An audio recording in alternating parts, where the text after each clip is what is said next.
Take a moment and think about this. There are roughly 200 billion trillion stars in the observable universe. Just in our own Milky Way galaxy alone, there are somewhere between 100 and 400 billion stars, and orbiting them, trillions of planets. So here's the question: if the universe is this vast, and we're almost certainly not alone in it, why hasn't a single alien spacecraft ever reached Earth? No signal, no visit, no undeniable proof, nothing. Today, I'm going to walk you through the reason physics itself gives us. And it's a reason unsettling enough to make you wonder whether we might be permanently, physically cut off from ever meeting anyone else out there. Welcome back to the channel where we break down the universe's strangest questions in plain, simple language, in the spirit of Brian Greene, where science becomes a story instead of a lecture. If you're new here, every week we explore black holes, the nature of time, and questions like this one: what's actually stopping us or anyone else from crossing the vastness of space? Before we get into it, if you want more videos like this, hit subscribe. Stick around until the end, because we're going to get into a theory that might genuinely change how you think about our place in the universe. And if you're enjoying this, please hit like and share it with a friend who loves this kind of thing. Let's dive in. The nearest star to Earth, other than the Sun, is Proxima Centauri, roughly 24 light years away. That means the light we see from it left over 4 years ago. That might not sound like much. Until you consider this: our fastest spacecraft ever launched, Voyager 1, sent into space in 1977, and now the most distant human-made object in existence, is currently traveling at about 38,000 miles per hour. If it were somehow aimed at Proxima Centauri, which it isn't, it would take roughly 73,000 years just to get there. Now think about that for a second. If reaching our single closest star would take 73,000 years with our best current technology, imagine what it would take for any alien civilization to reach Earth. A civilization that might be thousands or even millions of light years away. Einstein's special relativity gives us one of the most fundamental rules in physics. Nothing with mass can ever reach the speed of light. The faster an object moves, the more its effective mass increases, and the more energy it takes to accelerate it further. As you approach the speed of light, the energy required climbs toward infinity. Reaching light speed itself would require infinite energy, something no finite amount of fuel, no matter how advanced, could ever provide. This means any spaceship, no matter how advanced its technology, will always travel slower than light. And even at 99% of light speed, the distances involved in interstellar travel are so enormous that a single journey could still take centuries or even thousands of years. In 1950, physicist Enrico Fermi famously asked a simple question over lunch with colleagues: if the universe is full of stars and planets, why haven't aliens visited us yet? That question is now known as the Fermi Paradox. Mathematically, if even a single civilization somewhere in our galaxy became technologically advanced just a few million years before us, they would have had more than enough time to explore the entire galaxy, even traveling at just 1% the speed of light. So where are they? There's no definitive answer, but physics itself offers several compelling possibilities. The amount of fuel needed to push any spacecraft close to the speed of light grows exponentially. Physicist Konstantin Tsiolkovsky's famous rocket equation shows that to increase your speed, you need more fuel. But more fuel means more mass, which then requires even more fuel to move. This creates a runaway cycle that spirals out of control extremely quickly. For example, if we tried to reach even 10% the speed of light using conventional chemical rockets, we'd need more fuel than actually exists as matter in the observable universe, making it practically impossible. That's why scientists explore alternatives like nuclear pulse propulsion, antimatter engines, or solar sails, but all of these remain either purely theoretical or have only been tested at incredibly small scales. Imagine some advanced civilization actually built a ship capable of reaching 99% the speed of light. Thanks to time dilation, the journey would feel much shorter for the crew, but their home civilization, their families, their entire world would age and change dramatically while they were gone. And if they needed to send a message back home, that signal could only travel at the speed of light too.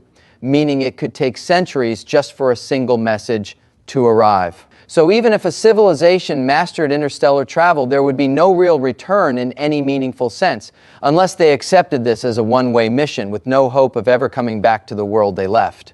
Our Milky Way galaxy spans roughly 100,000 light years from one edge to the other. If a civilization traveled at 50% the speed of light, crossing the entire galaxy would take about 200,000 years, and even though time dilation might make the trip feel shorter for the travelers themselves, that same amount of time would still pass everywhere else in the galaxy. And remember, that's just our galaxy. The observable universe contains trillions of other galaxies, many of them millions or even billions of light years away. Could wormholes solve this problem? Theoretically, maybe.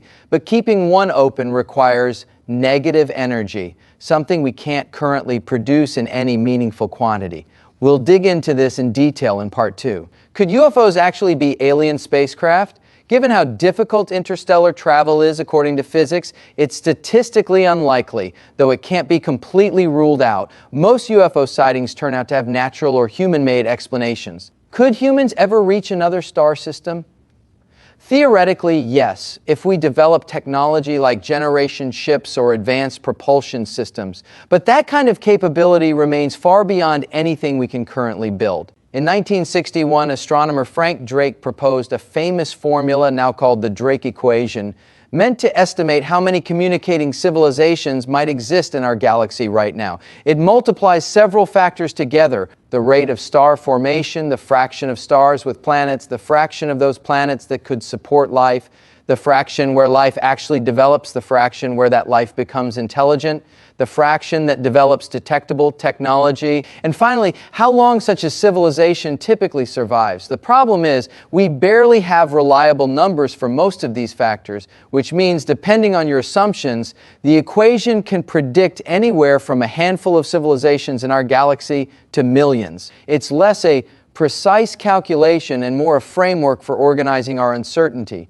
but it does highlight just how many unknowns stand between us and any real answer. For decades, projects like SETI, the search for extraterrestrial intelligence, have scanned the skies for radio signals that might indicate an intelligent civilization out there. So far, despite listening to millions of stars, we've found nothing conclusive, no confirmed signal, no unmistakable pattern. This isn't necessarily bad news. It might simply mean civilizations don't communicate the way we expect, or that we haven't been listening long enough, or in the right way, or to the right places.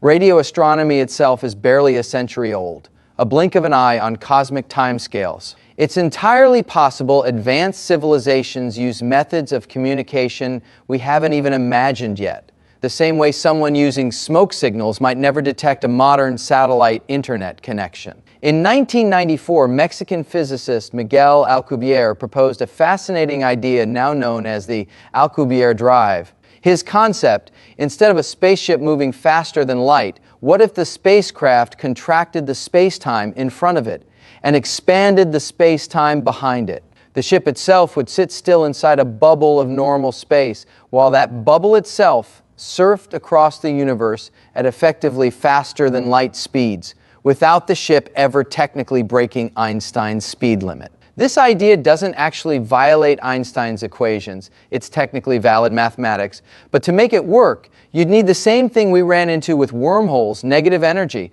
And this time, the amount required is even more extreme. Some calculations suggest even a small ship would need more negative energy than exists in the entire observable universe.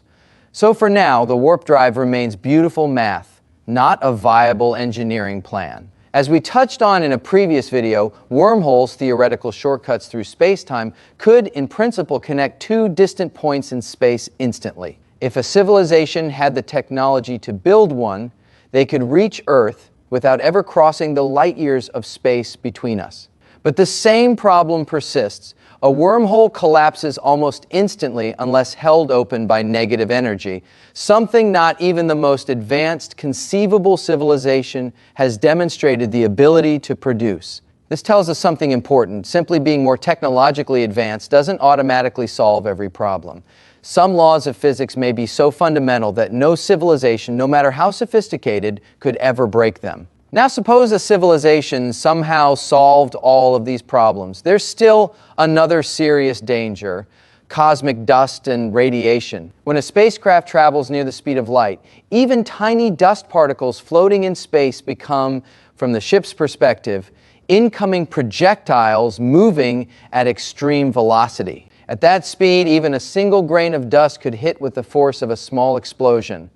To survive this, a spacecraft would need extremely heavy shielding, which adds mass, which then makes propulsion even harder, feeding right back into the energy problem we covered earlier. Radiation is another major hazard. Interstellar space is bathed in cosmic radiation intense enough that, without serious shielding, no biological crew could survive the journey safely.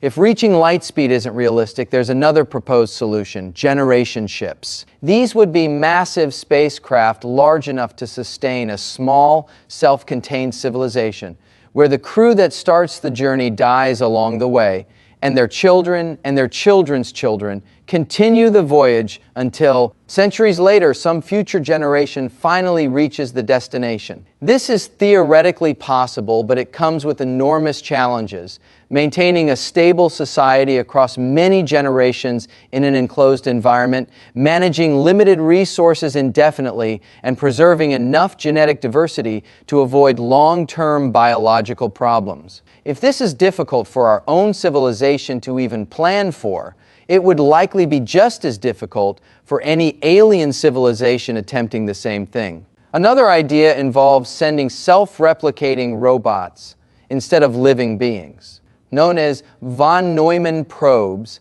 named after mathematician John von Neumann. The concept: a small probe reaches a star system, uses local resources to build copies of itself and sends those copies onward to other star systems. In theory, within just a few million years, such probes could spread across an entire galaxy without a single living being ever needing to make the trip. If an advanced civilization could send out such probes, it raises an obvious question: why haven't we found any? This is yet another angle on the Fermi Paradox. Now we arrive at one of the most unsettling explanations of all: the great filter theory. The idea is this: perhaps the jump from simple life to intelligent life to a fully spacefaring technological civilization is extraordinarily difficult, so difficult that very few civilizations ever make it all the way through. This filter, this incredibly hard step, might already be behind us, like the leap from simple cells to complex ones,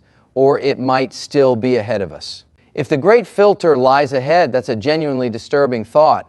It would suggest that most civilizations, once they reach a certain level of technological advancement, destroy themselves through war, climate catastrophe, artificial intelligence gone wrong, or something else entirely before they ever get the chance to travel between stars. This theory forces us to confront an uncomfortable question: are we currently facing that same filter right now, and does our own future depend on whether we manage to get through it?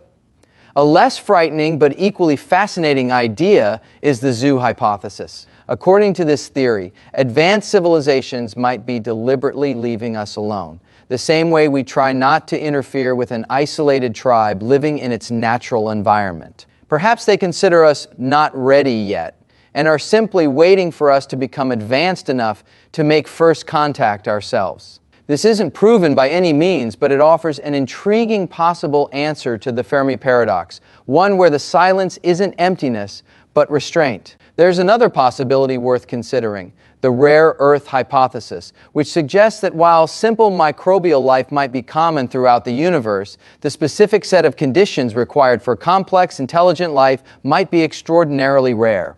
Earth benefits from a surprisingly long list of lucky circumstances: a large moon that stabilizes our axial tilt, a magnetic field that shields us from harmful radiation, a stable orbit within the habitable zone, plate tectonics that regulate our climate over long timescales, and even a large planet like Jupiter nearby, whose gravity helps deflect dangerous comets and asteroids. If even one of these conditions were even slightly different, complex life on Earth might never have developed at all.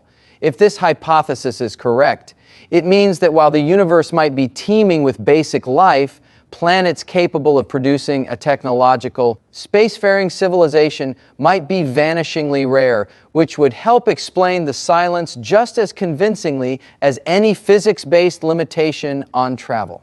After all these theories, the real answer might simply be this: physics itself makes interstellar travel so difficult that no matter how advanced a civilization becomes, reaching Earth remains an almost insurmountable challenge. The speed of light limit, the lack of usable negative energy, the dangers of radiation and cosmic dust, and the sheer problem of time itself all combine to form a barrier that may never be fully overcome.